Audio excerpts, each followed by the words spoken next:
we're going to we are going to have our two guest speakers today, Angeline Au and Sadie Collins, who are going to introduce themselves to you, and then we will go into breakout rooms. Angeline, Sadie, the floor is yours. Thank you very much, Rama. And I'm just going to pull up our slides as well. And welcome, everybody. Good afternoon from Berlin, and good morning, good evening to you from wherever you are joining us from. And I'm going to hand it over to Sadie Collins. Yeah, sure. Thanks, Angeline. And just first of all, thank you so much for inviting us to share in this space and share a bit more about our book and about us as well. Just to introduce myself, I'm Sadie. I used to work as a head of sixth form at an international school in Thailand. I'm a queer educator. My pronouns are she, her. I've since kind of relocated back to the UK, where I live with my wife here now. But at the time of writing this book, I was working in Thailand. Super excited to share more about our book, Becoming a Totally Inclusive School, a guide for teachers and school leaders.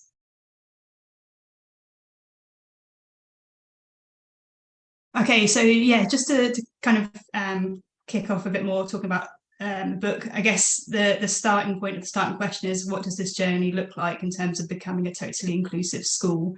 The truth is that will be individual to each person in each institution. It will look different amongst institutions and people, but the processes of change and the processes of growth, there are similarities across that. But I think just to kind of explain the concept behind the book, we acknowledge there's so much great work being done in areas on different identity markers, in different intersectional identities.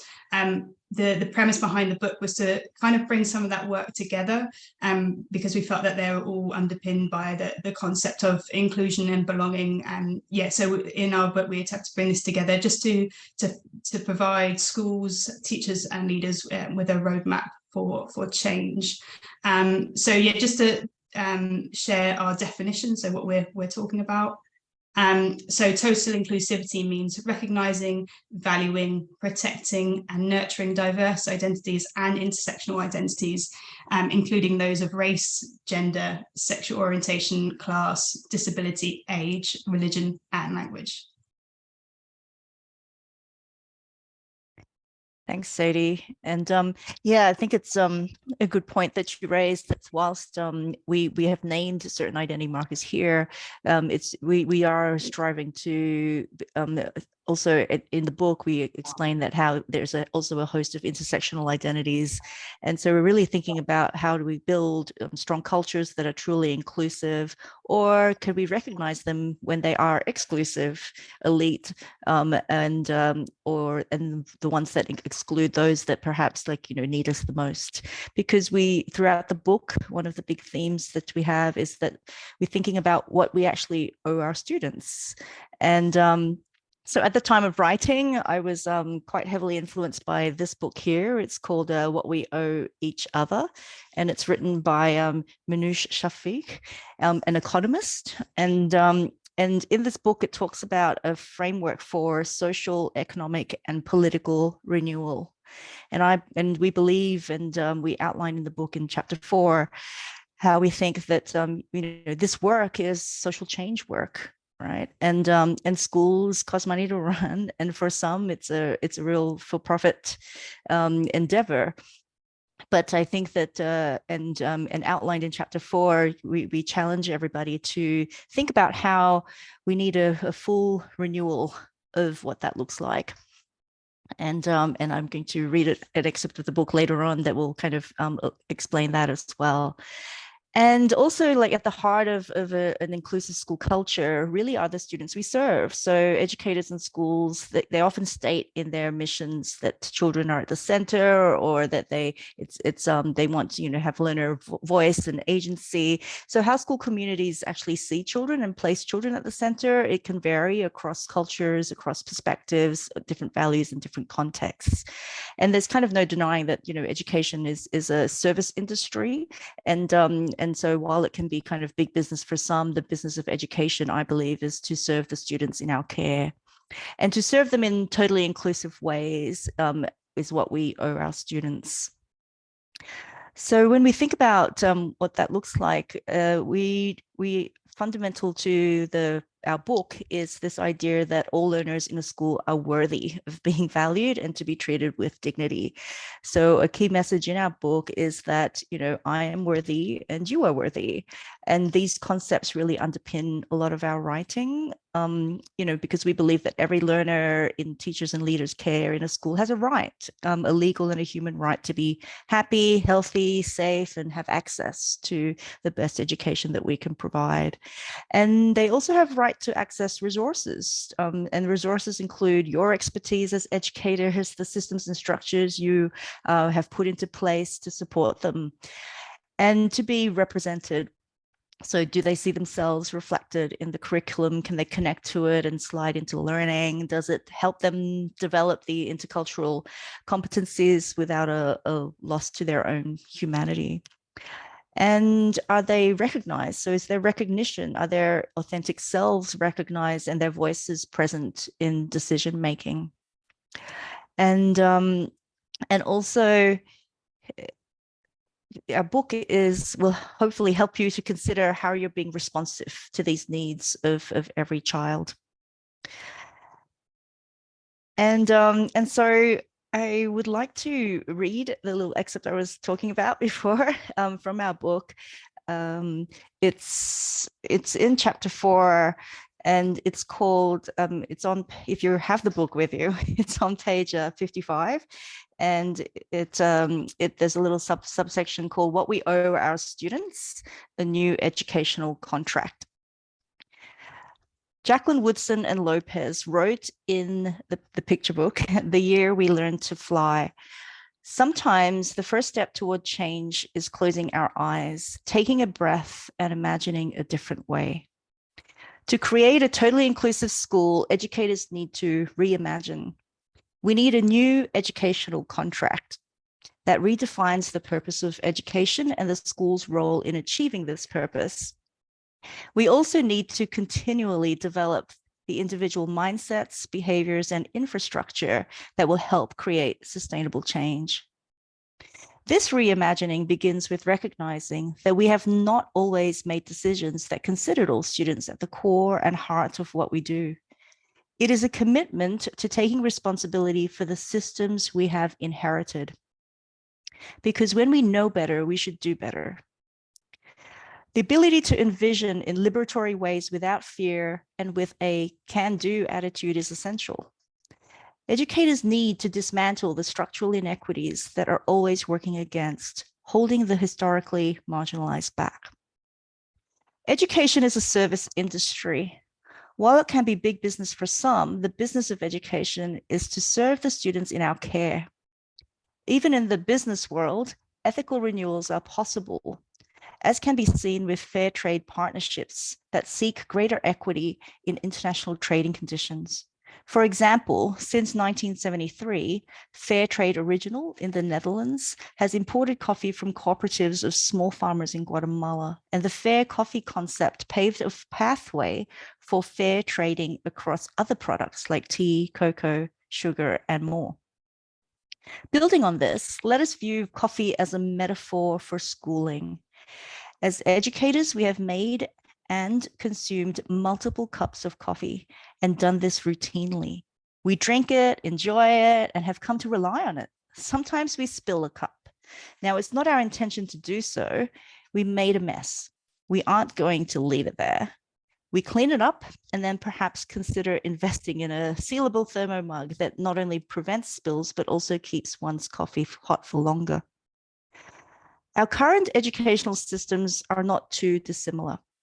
We have contributed to upholding schooling models that have caused harm to students, yet we routinely brew the same blend and do so regularly. Only when an accident happens do we think about cleaning up our spills. For example, when a serious incident occurs or when alumni publicly vocalize the harm they experienced in our institutions. We need to take responsibility and consider how to prevent such spills from occurring in the future. We can redesign our schools and create liberated art out of spilled coffee.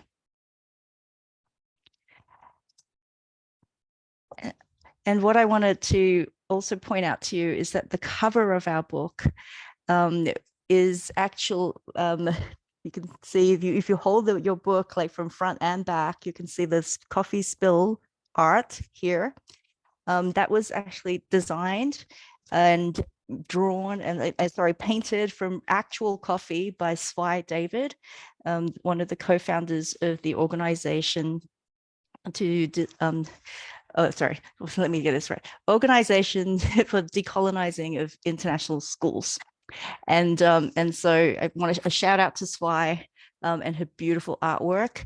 And if you ever need any book cover design, I highly recommend Swai, who works very closely with you to capture the essence of your book with you as well. So and thank you so much for indulging me in reading a little bit from the book, because I know that ALOC in this space, you are so good at pushing schools to radically imagine what schools can and should be like. Over to you, Sadie. Yeah, thanks, Angeline. So I was just going to talk a little bit now about how the kind of book is structured, or at least a part of the book is structured. So I have to give full credit to Angeline. This book very much came out of her vision and her work around the workshops that she's done in DEI advocacy. So the book is split into 3 sections. Section 1 is total inclusivity and you. So the idea here being that DEI work around becoming a totally inclusive school begins with reflecting on us and reflecting on the self. Like we're the ones where change will start. So the aim of this this section is wherever you're coming in, whether this is work that you've been doing for a while or whether this is an area that you're new to, that we build this foundation and learn some more about these concepts that we then build on throughout the book. So after introducing total inclusivity as a concept, we look at identity, diversity, and intersectionality. We then unpack implicit bias, stereotypes, and prejudice for us to understand what these are and where we see them and where they show up. That helps us then to make and create change. And then we finish this section with looking at power, positionality, and dismantling inequity. So looking at the current educational context that we're looking to change. The second section goes from the self or you into us. So this section is looking at the idea of our identities are not created in a vacuum. They are created in the interactions that we have with the people and the contexts around us. So this is the element that speaks to culture and to community. And the first aspect that we thought was important was that in this was language and the power of language, and particularly we discuss microaggressions. And I have to say at this point, we're hugely grateful to there's been so many educators that have been kind enough to share some of their thoughts, their experiences that we've weaved throughout this book in addition to our own, which I think help us to bring to life the concepts that we're talking about in the book. So I just want to make sure I acknowledge that. Then we talk about safeguarding everyone, through to well-being and what that means in terms of the context and creating totally inclusive spaces. And then we go on to leaders and leading. So I think now I've got a terrible picture of me as it signals me doing a reading. So I wanted to to take a section from section 2. In particular, it's chapter 6 on safeguarding everyone. And I'm going to read part from page 93 through to 98. Don't worry, I'm not going to read all those pages, but I just think this is a section that I'd like to share a bit more on. So in this particular section, we talk about 4 layers of a safe school. So with that, we're talking about children and young adults at the middle, then working outwards, we've got faculty and support staff, leadership and support structures, and then finally a culture of care that encompasses all these different things.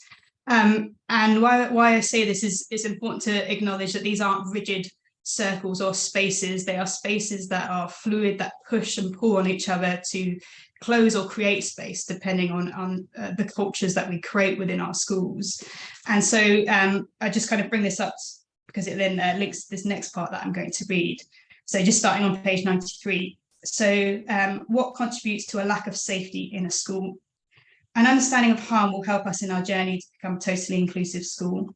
Each layer of the safe school model is equally as important as the next. We cannot claim to have successfully created a culture of care if even one person within our community, student, staff, or leader, feels unsafe. An important question to ask ourselves is, what contributes to someone feeling unsafe? Before moving on to read this part, perhaps take a moment to list some of the things that have affected your sense of safety whilst working in a school environment. Likewise, when you have felt safe and secure in a school environment, what have been the factors that have contributed to this? While this won't be an exhaustive list of all the factors that contribute to a sense of safety in schools for staff anyway, we assert that there are 3 fundamental considerations that what we're not attended to contribute to a lack of safety in a workplace. These are 1, power dynamics, 2, vulnerable positions, and 3, advocacy, alliances, and accountability. Power dynamics.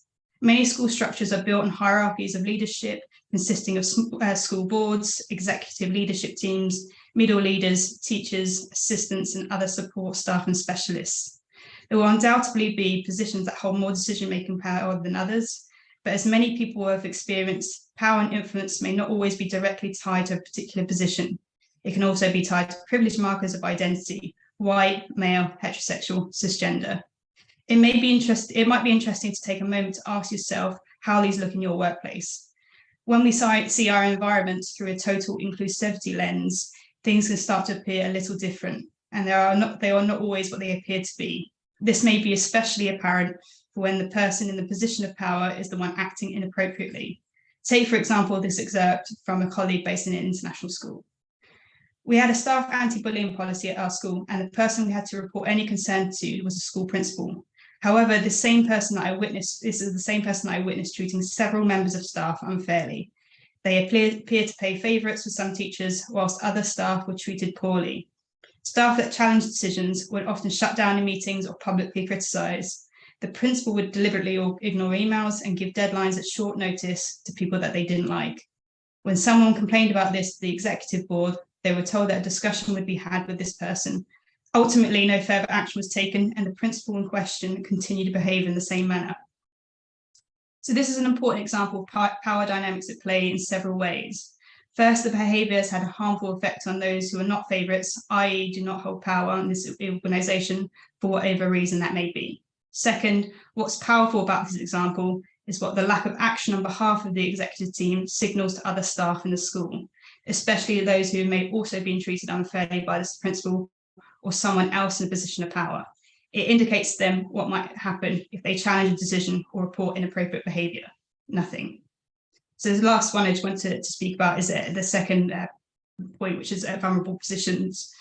So vulnerable positions. Have you ever witnessed something that you disagree with as a staff member? If so, did you challenge it? What was the outcome of that challenge? If you didn't challenge something, what were the factors that led you to hold back? As adults with bills to pay and perhaps other people counting on us for support, we are economically vulnerable as school employees. How we seek to challenge or ask questions may differ from person to person, and whether we choose to air concerns is often influenced by how professionally vulnerable we feel we are. As we know from earlier chapters, marginalised identities do experience implicit bias and discrimination, and therefore may be more vulnerable when it comes to challenging the status quo. An LGBTQ plus teacher shared with us that they and several of their colleagues had received an email from a senior member of staff in which a derogatory slang term was used as a joke.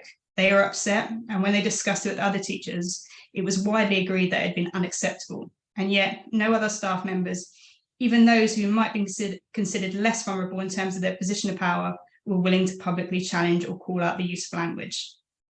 Developing an understanding of vulnerable positions will undoubtedly impact our approach to total inclusivity. If it is not something you considered before, now that you've developed a greater awareness of professional vulnerability and its impact on yourself and your colleagues, what, if anything, will you change? How will you do better?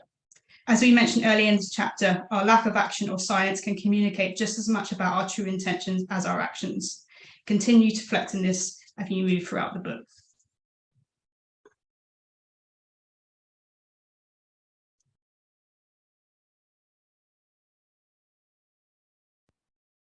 Thank you very much, Sadie, for sharing that. And it's so important how the need to strengthen the safeguarding and DEIJ work, because DEIJ work is safeguarding work. And the third section of our book looks at total inclusivity and your institution. So this is when we're in chapter 9, we created a continuum for schools, the total inclusivity continuum, where we described what an exclusive school looks like on one end and what a totally inclusive school looks like on the other end. Because quite often schools will say, you know, think that they're doing really well, or they're not too sure about that, and they will pretty much not be sure where they're at. And so a continuum that talks about 6 different stages of development will help schools engage in critical conversation and reflection about where your school really is at. Like, are there the behaviors and mindsets to help further this work? And are there the systems and structures that are in propelling this work forward?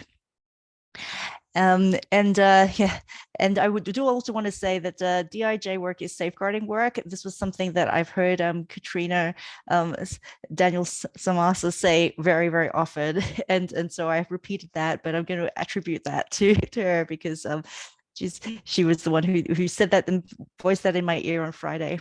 So shout out to Katrina. And so in chapter 10 of the book, we challenge everyone to think about how you're going to change your landscape. So we return to the radically dreaming part, but also look at giving many different tools as well for everyone to use. So it's looking at, like, in order to use the continuum, for example, in chapter 9, you know, what are some considerations you might want to take before introducing it to your staff, or it's maybe there's some data you want to collect, or you want to use the continuum to help you identify which aspects of data you want to collect, and in order to move that forward. And so the chapter 10 also looks at change and what change looks, the different components of change are. So we take a very popular model that is out there in the business world, and that has also, I'm sure many leaders are familiar with, but we put this whole DEIJ lens onto it and outline what that is. And we also adapted it and shifted it a little as well. And that's actually something that we want you now to actively engage with. And so I'm just going to drop a link into the chat. So the first link in the chat is going to be this change components model, where you will see here. So we talk about, like, how are you feeling really? And quite often we might be feeling frustrated. We might feel confused about what's happening in our schools with DEIJ work. There might be resistance coming from our colleagues that we're trying to move forward with this, or perhaps we feel like, oh, wait, we keep talking about the same stuff and we're getting nowhere, you know? And so all of these feelings are real. They're part of change, and they are can be hard for us to navigate.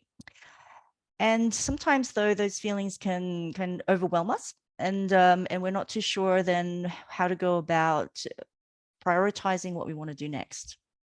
And so hopefully this change components model will help you identify, well, what might be the reason behind feeling this? Yeah. So for example, if I'm feeling frustrated with this, well, the frustration may be coming from the fact that we don't have resources. Yeah. So the resources is missing, and that could be we don't have the time. It's not prioritized and given time in the meeting schedule, or we don't have access to PD that we need for every staff member, or the resource might be we don't have enough in-house knowledge. And we can't afford a consultant, or a consultant hasn't been budgeted for. Yeah, so that can be frustrating for people. And I'm hoping as you kind of engage with this change model further, when you click on the link, there's also a second slide where it kind of goes into it a little bit more. There are further descriptions into it, and we're going to put you into a breakout room in a moment so that you can have a look at it more closely, discuss them in a smaller group, and consider where you feel that you or your or your school is at, in order to think about that. And so do take some time to kind of have a read and go into breakout rooms and think. And yeah, the second link that I put into the chat was actually an article that we wrote based on this, which gives you a little snippet of it and some further explanations as well. But here is everything all in one place for you as well. And this is also in chapter 10 of our book, where you will actually find even more information about our change model. So I'm going to stop sharing my screen. And Angeline. yeah. Wow, thank you, Sadie. Thank you, Angeline. That was great. I think Kevin is going to share his screen in a moment. Before we get you into breakout rooms, we just need to kind of go over the norms. Kevin?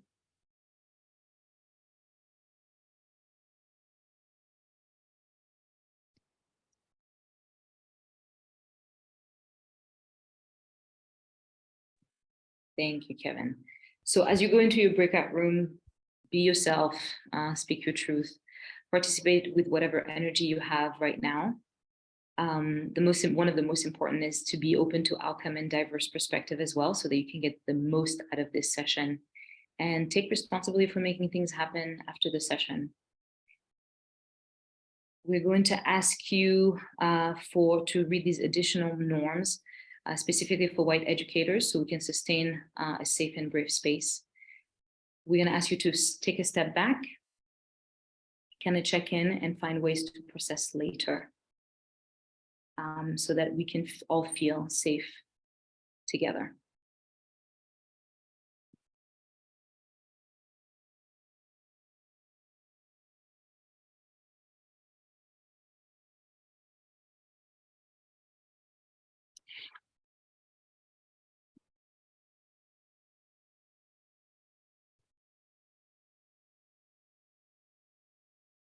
Okay.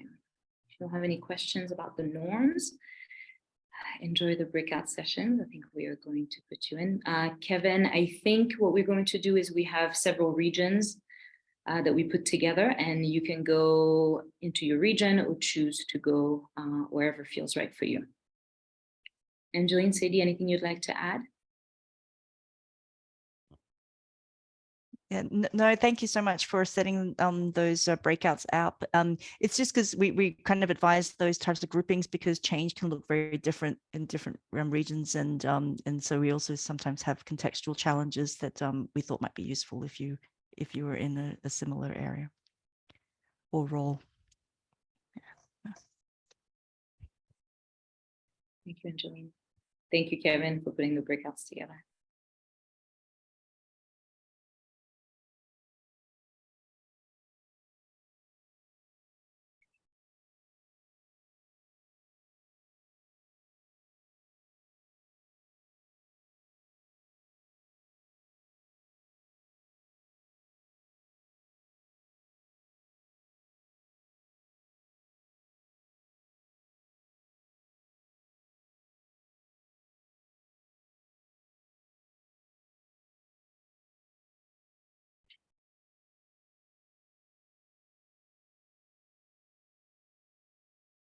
If anyone's on their phone having trouble getting into a room, just let us know. We'll place you.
Welcome back, everybody. Thank you so much for, hope you found those resources useful and give you a little bit of insight of what's in the book. I would love to hear from you. Do add into the chat any, like, your key takeaway from your breakout discussion. Let us know, like, something that you've discussed that you think, oh, okay, I'm going to try and maybe take this into my school and my institution now. Give you a little bit of time to pop that into the chat.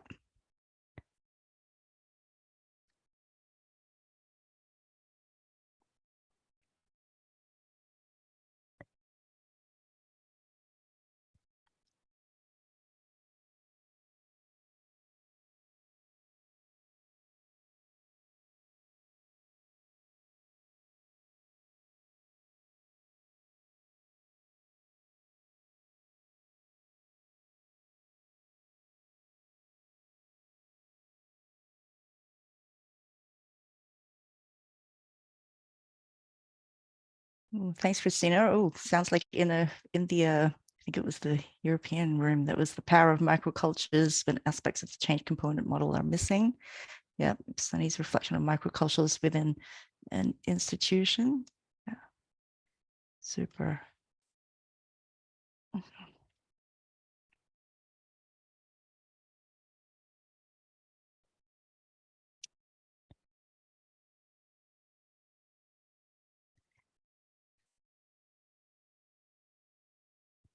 Just gonna share my screen again and I can get all my notes.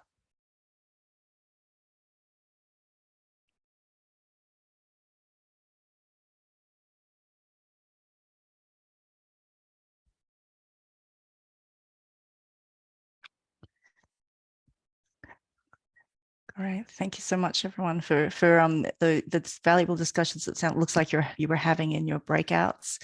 And Sherry shared that the model allows individuals and institutions to step back and assess what's happening. Yes, it certainly is hard to do when you are in it. It's yeah, the harm of false starts and a performative action. Yeah, yeah. Talked about third culture kids and third cultural schools. How do we navigate those spaces? Looking at the entire school as a system is key. Yeah, for sure.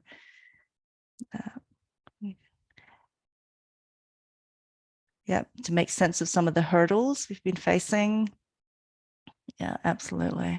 Well, I do hope that you'll take that tool away with you, and even, talking to people not within your institution was, I hope you found that really valuable, which it sounds like you have, but also, like, take it with you into your own school and discuss it with your teams, and trying to help you to, exactly as Christina just wrote, to put words into what is happening in your own institutions. Because if we can identify it, then we can do something about it. Like, we can make our next steps planning more intentional, and that's really the purpose of it. You may be familiar with this the saying that culture eats strategy for breakfast. And in our opinion, and the book is really trying to share this, really, that it's culture and strategy. Yeah. So we that's not to say that culture isn't important, but it's an and conversation for us. And so in section 3 of the book, we're really looking at how do we, sustain culture through a very intentional strategy, because in order to achieve the culture that we want and those micro cultures that we were talking about, is we need that culture and strategy to help us get there. Something that I'm sure you're familiar with as educators, this like learning dip, this implementation dip that we have. I've chosen one from Making Stuff Better, because I know that Kevin and Alok, you have reached out recently because the MSB people were looking for someone to join their advisory board. But also because here, the language of it just kind of appeals to me as an Australian, I guess you could say, where I just kind of think, okay, so one end you have this unconsciously incompetent, and then you kind of, as you get more conscious about what the challenges are, you kind of feel like, oh, I'm consciously incompetent. So you kind of go into this dip. And then as you develop your skills or, plan strategically with your peers, you become more consciously competent. And then when you're in the flow, then you're unconsciously competent. So like anything else, there is a learning and an implementation dip. Because in a culture of change, we are also all in different stages of development. So I'm sure in your rooms that you were talking with each other and sharing your confidential stories, that you're thinking about that, and hopefully are being able to identify what stage you're in, which can be helped by chapter 9 of the book with the continuum as well. And also to recognition that we also have different states of mind about this work. So, we have different levels of consciousness that get raised at different intervals. So, for example, I think Nayang, if it's okay if I share, like when we were chatting, when everyone was in the breakout rooms, she was saying, just hearing you read the same passage again, I got something different out of it. Right. And so our consciousness, about different things will vary. And so will our cognition. This is really emotionally taxing work as well. And so our different emotions are there. And at one point we kind of have to, manage all of that as we want to with our students. Like emotional management is a conversation I have a lot with my 8-year-old. And then I think, but then I want him to get into a stage of productivity. And so do we. We want to make sure that we're moving into a stage of productivity so that we're moving things along in our schools. And we also need to recognize that what may seem like a really large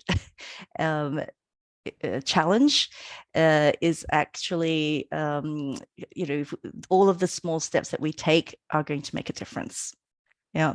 And sometimes we take too large of a step and it's really, really hard. Right. And so, we do need, that's where the strategy comes in. Right. And so we need to think about what's our strategy. And sometimes it's a little bit more like playing chess in a way.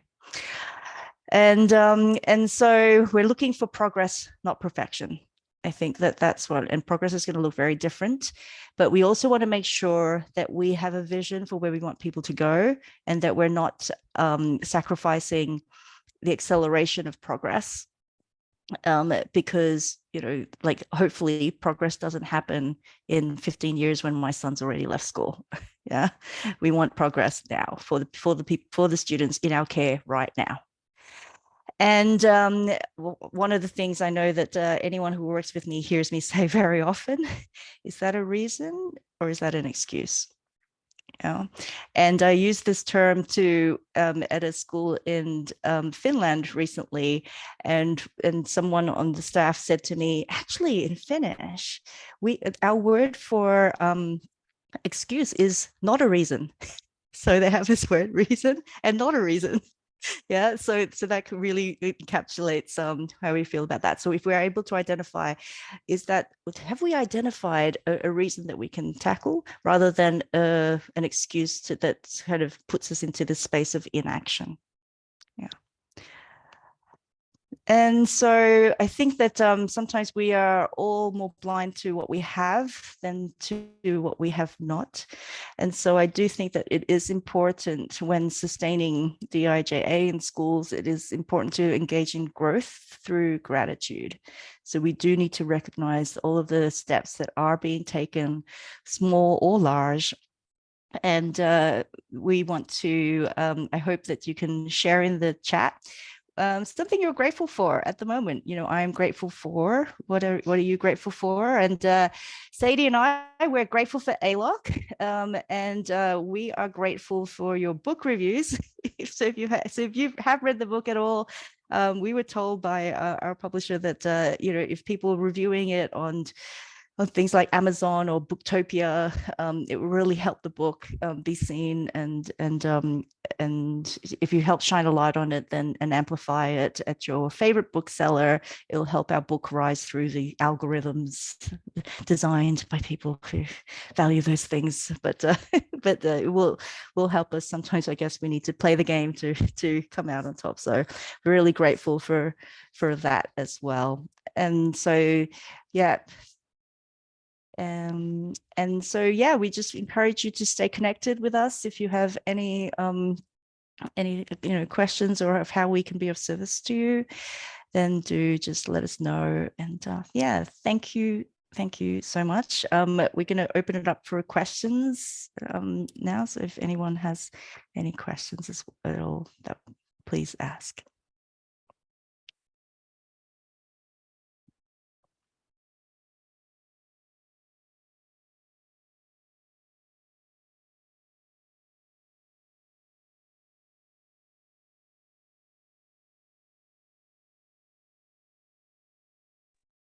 I want to ask a question, if that's okay.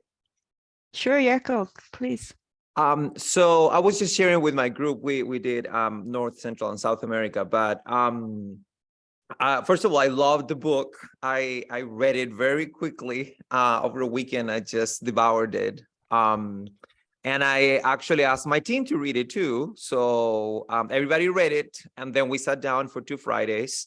And we started looking at our school, you know, looking at the continuum, thinking about the multiple tactics that you provide there.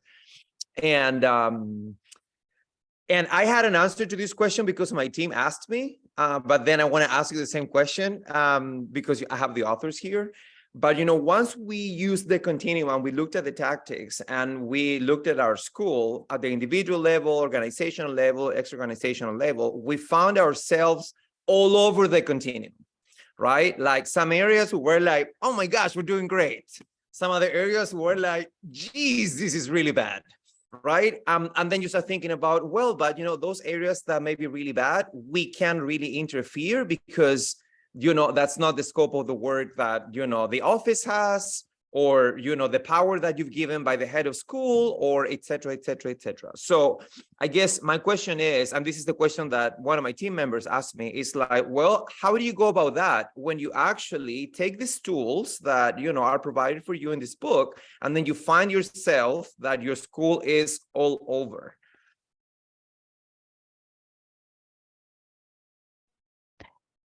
I think it's really when you use any continuum or any rubric or any assessment tool, this can be the case.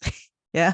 So, and I think that for me, what's helpful is to think about, because also when you have a discussion about what's in your, like you have a collective perceptions, which is your collective wisdom that you're using as well.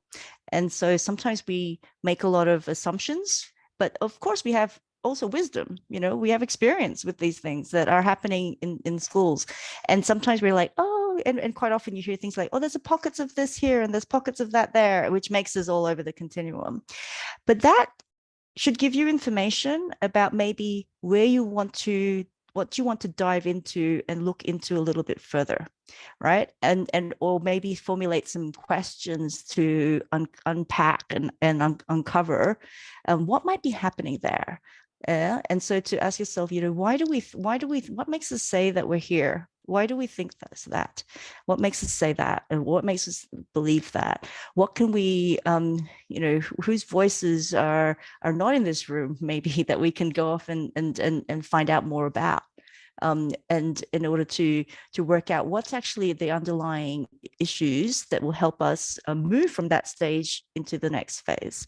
And so there's a little bit in the book about like the role of data, and to think about then to help that also, because the continuum is a starting point really, and you can some people will gather data first and then look at where am I on the continuum, or some people look at the continuum and go, oh, okay, we need more information and stories about this to find that out, because usually the discussions are going to be your perceptions, right? Yeah, which is also your collective wisdom, and we shouldn't disvalue, not value that either. But sometimes you can dig a little bit deeper and inquire into that area. So we hope that that is really the purpose of the use of that then. And I think that sometimes like when we're all over the place, because the continuum is set up in mindsets and behaviors, and then systems and structures. Yeah. And the systems and structures kind of help shape that culture that you want, but it's the humans that make that culture happen. Right. And so depending on where you kind of identified where you are in here and there and everywhere, then you kind of think, okay, do we need to go back, look at our policies and look at our written things, or is it the unwritten stuff that we need to think of? Do we need more training to shape the mindsets that are going to influence the behaviors as well? And so, yeah, I hope that's helpful, Jerko. I now want to know what you said in response. So funny thing is that we were also, so this is common practice for my team, but we do book class all the time with, the 6 people, in the Office of Communication and Belonging. And my answer was, well, let's look at the street data, right? Like, what are people saying? How are we interpreting this? Where do we need more information? And, we had actually read before Street Data, the book that many of you may be, familiar with. So I think your book and Street Data complement so nicely together, because Street Data provides a lot of tools also, to gather those pieces that you may be missing because they are not in the current metrics that your strategic plan may have, or the culture of the school. So, and then, what I always say is, think about the urgency and the importance levels, right? Like everything is important, but certain things are really urgent, and sometimes that's where you start. So, yeah. But thank you for all the collective wisdom. You're welcome. And also to think about what's within your realm of control, because like you mentioned before, sometimes there are things beyond our control. So what you can control, what you can influence, and then some things we might just need to accept. Yeah. Are there questions in the chat perhaps, or? Oh, yes, there's an electronic version of the book. Yeah. So if you check the Routledge site, there is a link there to an ebook version. Yeah. And yeah, so there is a continuum and there is also a roadmap. So there are two things. Yeah. So there is a roadmap that kind of recommends things that you might want to consider before using the continuum, and then using the continuum, and also after. Yeah. So what do we do when the leaders do not believe the street data? Yes.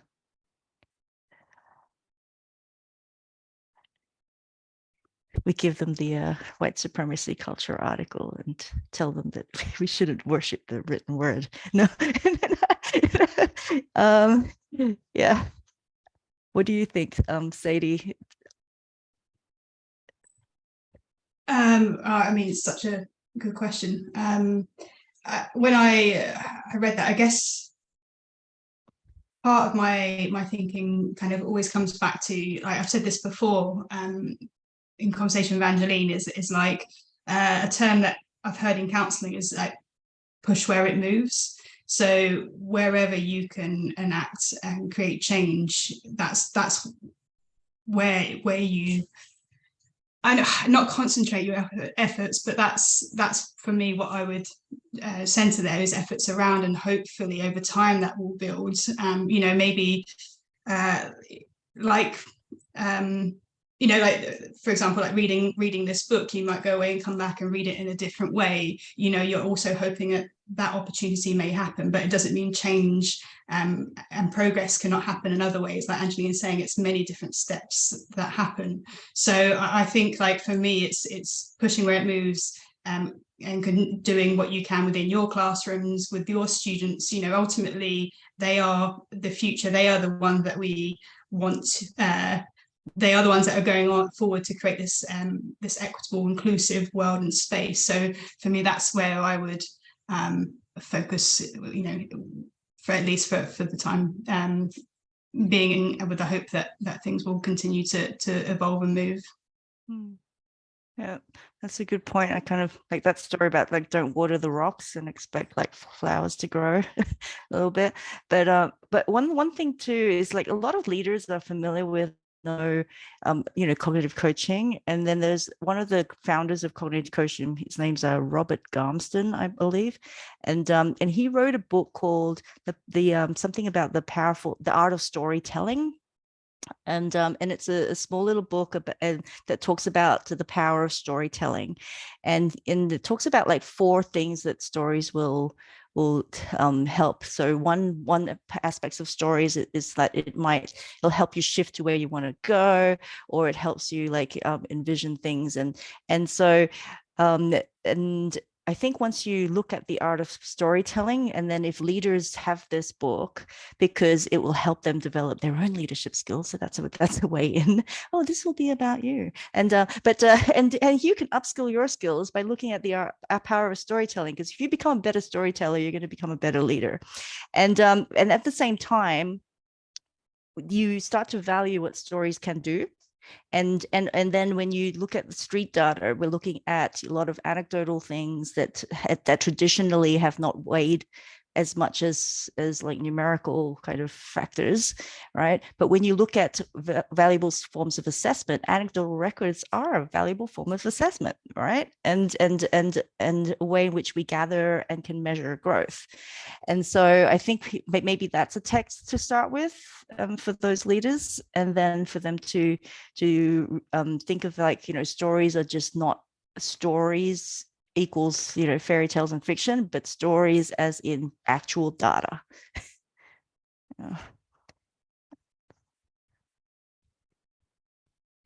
And there's another question. What to do when the leaders believe but the board doesn't? Oh, bad board. What you gonna do?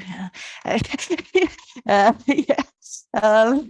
So this is really hard. I think that this is why I think the work needs to be the entire school community driven, and you need to have buy-in from every member of your school community, really. And I think yes, and some it suggested buy them the book. I know that someone on this call, like they did buy their whole board the book also, so I'm hoping that will help.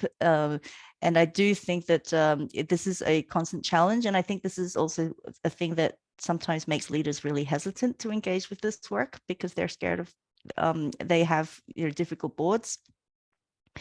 But then I think also don't lose sight of all of the difficult other things you had that you convince your board about. For example, you know, maybe it was integration of technology in schools. That also met a lot of resistance. That was also challenging. That also had different things. And so what kind of leadership skills did you use to help shift the board at that point? You know, and sometimes I think that we kind of forget all of those skills or all those strategies you had when it comes to this work. People like freeze, and you're like, okay, but hang on, we're still trying to do change. We're still trying to do this. And so good leadership, change management, all of that, don't throw that out. You know, draw on that and say, and then try and identify the reasons, not the excuses.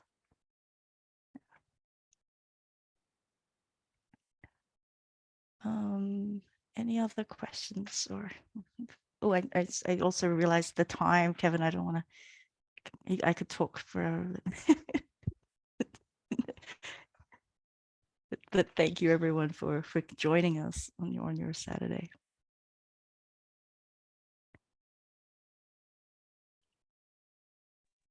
Super unrelated, I mean related, but also unrelated to the types of questions people are asking. Is your competition still running for, like, if you take a photo Oh, with your yeah. book? I can't remember when the deadline was for that. If folks, Okay. Can we find the link, Sadie? We can, yes, we can offer this here. No problem. Let me just see if I can find the link and we can oh wait, put is up- that not offered to the yeah, space? yeah. No, yeah, it definitely can be. I actually we actually need to draw a winner at some point, but we will draw it after this. Sadie, do we have the link? I'll find it. Yeah. So what it is like we had a book launch, and then so we offered like you can win a virtual author visit. So oh. And so we're going to put all the entries into a hat and then draw a name out.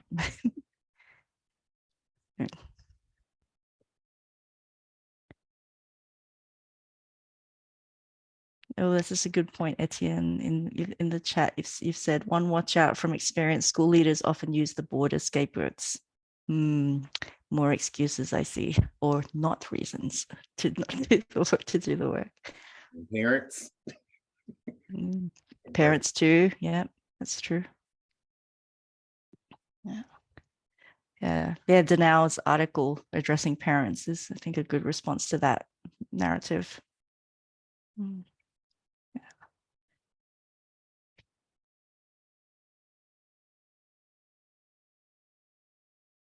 Okay.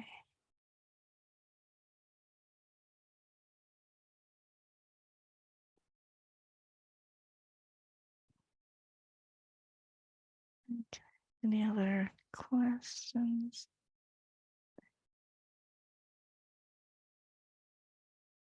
Let's see if I can find that.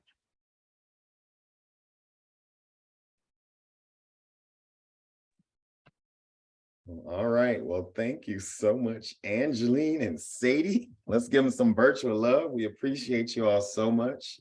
Excited for the book. And we'll drop in there. We're going to be having a community-wide. It will be our next ALOC book, Becoming a Total Inclusive School. So we look out for a flyer and sign up coming. So March, April, and May. Whether you've read it or you intend to read it, come on, join us. We'll be holding discussions. So we look forward to that. We just so appreciate you for just being in community with us and just sharing tools and resources that we know are of benefit to everyone, just giving people space and place and time just to reflect on, again, as we rethink what education could be like for our students. And again, that powerful piece on, let me make sure I phrase it correctly. You said, we owe our students, that in and of itself. So just that piece, and again, reflecting on this should not take 15 years. That's an issue if 15 years from now, things have not changed. And so we just appreciate both of you all for being here. Okay. Thank you so much. Looking forward, man, to sitting right here. So looking forward, again, join us March, April, May. Be on the lookout. That's open to everybody. Anyone who wants to join us, come on in, join us for that. But we will we'll depart. But we are so grateful for you being here. So Rama, Nayon, I'll turn it over to you. If there's anything, or Christina, anything y'all want to close with?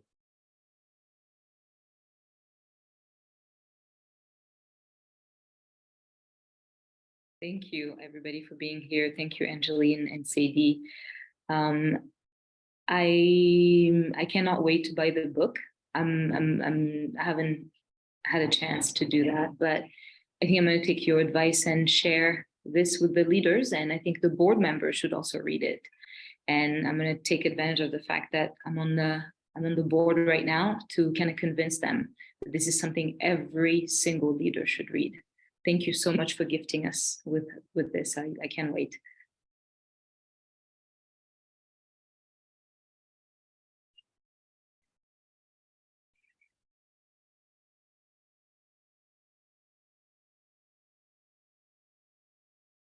All right, before we close, just up and coming things. We have iDage Continuum Learning coming up. Fanny, if you want to share on that.